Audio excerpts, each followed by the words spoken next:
This is what they think of the Most High's law. They believe that it should just be torn in pieces and burned with fire. To them, it's wicked.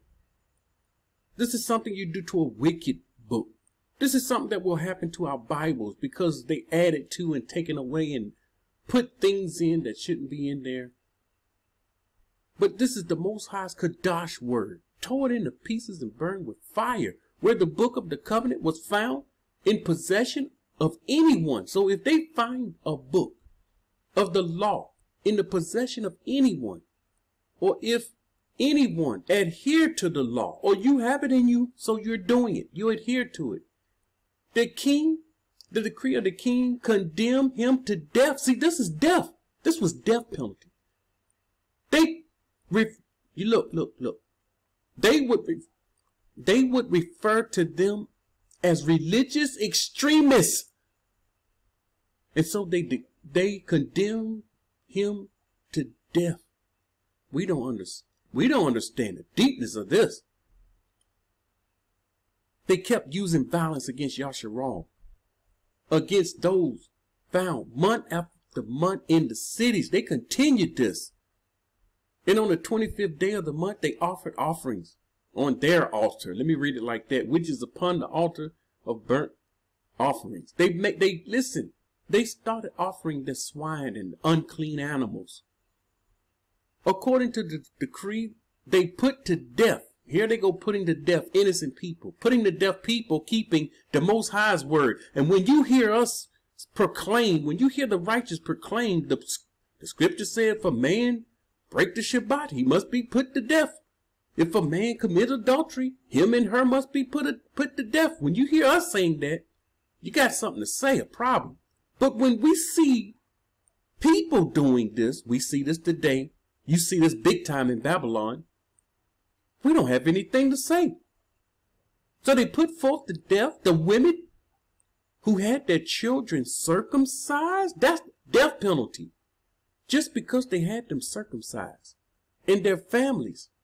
And those who circumcised them. Whoever, their families, and the ones who circumcised them, they putting all of them to death. And they hung the infants of their mothers. They hung the infants from their mothers' necks. This is wickedness. But they're going to be forgiven. Remember, some of the weak people believe this person can be forgiven. And all those working for the king, they can be forgiven. But many in Yasharal stood firm. All right, here are the remnant. Most of them went along with them. But many, there's a remnant of Yasharal that stood firm and were resolved in their hearts not to eat unclean food. Let me stop right here. They had already resolved in their heart. They stood firm in the Most High's word. They said, we are not eating unclean food. We were born in the lands of our captivity. We were born in wickedness. We were born in confusion. We were born in a lawless time. We already done these things. We were in Christianity eating all kind of unclean food. Just about all of them, we were eating them. And then we had the nerve to say we were holy and the Most High lives in us. What? We were profane just as we are today. That's why we have to be clean. We've been doing this mess for years. They choose to die. Look at this. Here are your few righteous. They choose to die rather than to be defiled by food. Would you listen? Like as I said, we were defiled by the Babylon's food. Our people in America, they are defiled by Babylon's food. And it's nothing to them. Remember, they don't know what's Kadash. They can't separate the difference between the clean and the unclean. The Kadash and the La Kadash, they don't know. They can't separate it. Your teachers are happy. Their pockets is fat. Their bellies are filled. They don't care about you. We don't get this yet. They defiled by They refused to be defiled by food or to profane the Kadash covenant. And they did die. The scripture said they did die. See, our people today, who is the enemy going to go back? He going to chase the woman into the wilderness? Then this beast going to go back and make war with the rest of her offspring that keep the commandments of the Most High and have the testimony of Yahushua HaMashiach. And very great wrath came upon Yasharal. When this happened, great wrath comes upon. This is Jacob's trouble. We don't think this is going to happen again. We think we're so much better than the people of the old, and this will never happen to us again. We think we can stay in the lands of our captivity. We know the Most High. We got it going on. We're Kadash in the lands of our captivity. We got the nerve to say we're defiled with the dead. Got the nerve to say the Most High gonna come get us out of this. He gonna pick us up on. He gonna do something magical. He gonna do something miraculous when he get us out. Malachi 4. The old, what we know as the old covenant, which it's the first covenant. Then we have what they call the new covenant. They don't understand the new covenant. We're going to have to see the new covenant. But this is how the old end. Malachi 4. Behold, the day is coming, burning like an oven, and all the proud, yes, all who do wickedly will be stubble. See, you eating Babylon's food. No one understands. You're defiled.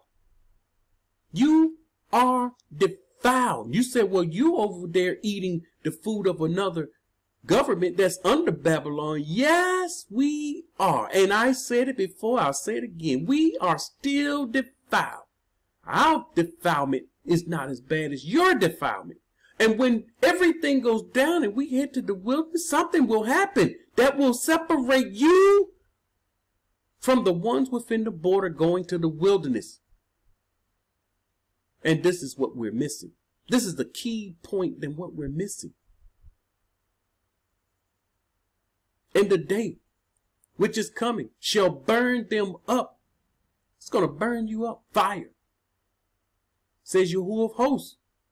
See, this is not my word. It's Most High's word. That will leave them neither root nor branch. Not a piece of you will be left. Not a root or a branch. But to you who fear my name. But to you who fear my name. This got S-U-N, the Son of Righteousness. It's S-O-N. They love the Son so much.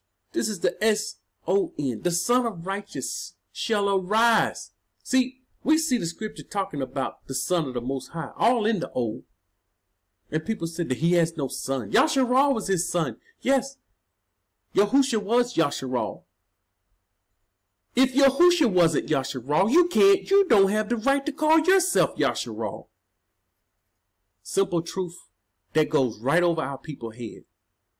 So he shall rise with healing in his wings. Why? Because the people will be sick. The people in the wilderness will need this. And you shall go out. Go out. See, he's talking about those in the wilderness. See, it's too late now. Babylon destroyed at this point. You shall go out and grow fat like the stall-fed calf. You shall trample the wicked. This is the righteous in the wilderness got cleansed up, clean, got in line with the Most High. This is the righteous, ready for battle, the sons of light against the sons of darkness. And he said, with Yahushua and the host, you shall trample the wicked. For they shall be ashes under the soles of your feet. On the day that I do this, says Yahuwah of hosts, remember. See, he's telling us to remember the Torah. Remember the Torah.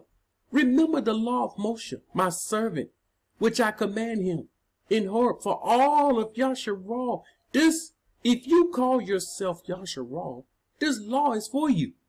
It's for all Yasharal. But we have Yasharal stuck in Christianity. And they're saying that's not for us. We're not Yasharal. We're gooey. with the statutes and judgments. Behold, I will send you, Allah Yahu, the prophet. Here is the Most High. He's saying, this is a future prophecy. We're reading future prophecy that hasn't happened. I will send you, Allah Yahu, the prophet, before the coming. This is the key point. See, Allah Yahu is coming before the coming of the great and dreadful day of Yahuwah. What is he coming for? He will turn the hearts of the fathers to the children and the hearts of the children to their fathers, lest I come and strike the earth with a curse. If Allah Yahu does not do this, all of us are finished. All of us. And he will curse all of the earth. This is what it's saying. So how is, when, where are we going to, where is this, where will we see him come before Yahusha comes? This is a good indication. Only the righteous will see this. Only the ones that have their minds and hearts set on the wilderness, they're the ones that will see this. The others will not see this. It will go right over their heads. He's talking about Allah Yahu coming back to prepare people in the wilderness before the coming of the great day. There's preparation. He will be one of them. The Most High, he showed me Allah Yahu in this land. I saw him. I already saw him before I even knew the deepness of this verse. I saw him. You asked the Most High, show me Allah Yahu, the prophet, coming before Yahusha and turning the hearts of the fathers to the children. He's going to prepare the way for Yahusha, the second coming. You had one who had to prepare the way for his first coming, and they weren't ready. You have another that will come and prepare the way for Yahusha, and we won't be ready. When I say we, I'm talking about us as a whole. We won't be ready for this. We're going to be dealing with Jacob's trouble, wondering how we get in this situation. And then you will have the ones in the wilderness. And 2/3 will get cut off. The 1/3 will make it. How is it? How is it all truth going to be? I've been proclaiming ever since I've started the channel, all truth going to be revealed in the wilderness. We're going to have the truth. How is it? What man will be in the wilderness will give us this truth? Who? Because no one walking the earth today, no person that came out of Babylon, all these other places, none of us can do this. None. No pastor, no camp leader, no prophet leader that called themselves a prophet, YouTube prophet. None of us can do this. That pure word, but Allah Yahu and some of the others. We already know some of the names that will be in the wilderness. Here is one of them. He will not be alone. There will be others. If you are righteous and you ask the Most High to reveal this mystery, this is a mystery. Reveal this mystery to you, and he will reveal it to you. Just as he revealed this mystery unto me.